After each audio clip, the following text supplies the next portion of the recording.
একদম spicy chicken ভুনা আর সাথে রাইস কুকারে ভুনা খিচুড়ি, দুটো রেসিপি আজকে আপনাদের সাথে শেয়ার করব।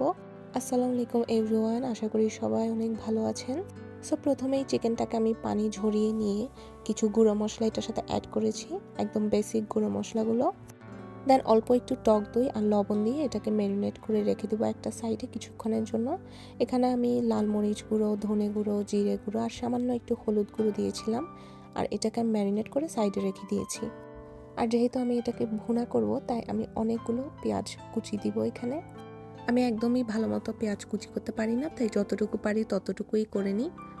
সেদিন বৃষ্টির দিন ছিল, অনেক খিচুড়ি আর ঝাল কিছু খাওয়ার ইচ্ছে হচ্ছিল, তাই আসলে এটার প্রিপারেশন নেওয়া।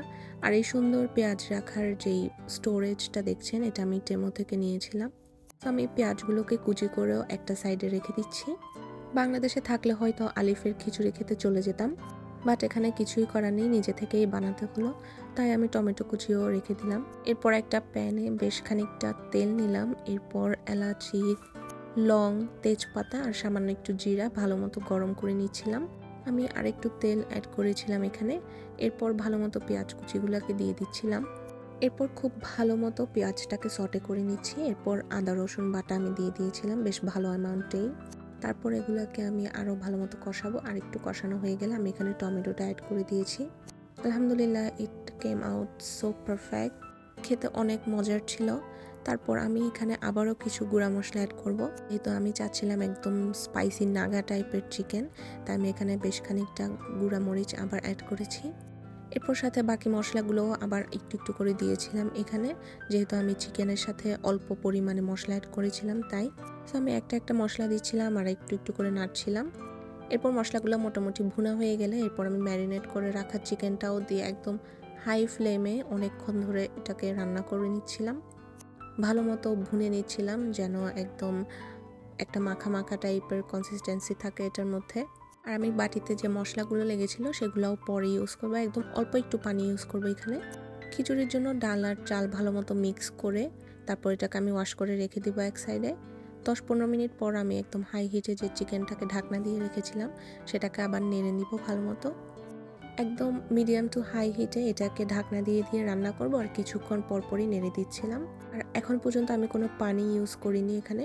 প্রায় 15 মিনিট যাওয়ার পর আমি এখানে ওই যে বাটিতে যে মশলাগুলো ছিল ওগুলাকে আমি একটু গরম পানি মিক্স করে এই চিকেনটার মধ্যে অ্যাড করেছিলাম। সো এই যে ভালো মতো চিকেন থেকেও এখন পানি বের হয়ে গেছে। আর বাংলা দোকান থেকে কয়েকটা ঝাল কাঁচামরিচ নিয়েছিলাম আমি। সো আমি এখানে 4-5টার মতো কাঁচামরিচও অ্যাড করেছি। এবার চিন্তা করেন কি পরিমাণ ঝাল এটাতে দেওয়া হয়েছে, আর এটা কি পরিমাণ ঝাল হবে খেতে। তারপর আবার নেড়েচেড়ে ঢাকনা দিয়ে এটাকে আবার কিছুক্ষণের জন্য রেখে দিব। আর এদিকে আমি রাইস কুকারটা অফ রেখে এটার মধ্যে তেল, সামান্য একটু পেঁয়াজ কুচি, জিরা, তেজপাতা, একটু লং দিয়ে ভালো মতো চাল ডাল যেটা আমি ধুয়ে পানি ঝরিয়ে রেখেছিলাম সেটা, এরপর একটু আদা রসুন বাটা, লবণ, হলুদ আর একটু ধনে গুঁড়ো, এগুলো দিয়ে আর চিকেনটা থেকে একটু করে আমি তেল উঠিয়ে নিয়ে ওই তেলটা আর কয়েকটা কাঁচামরিচ দিয়ে ভালো মতো এটাকে মিক্স করে নিচ্ছিলাম।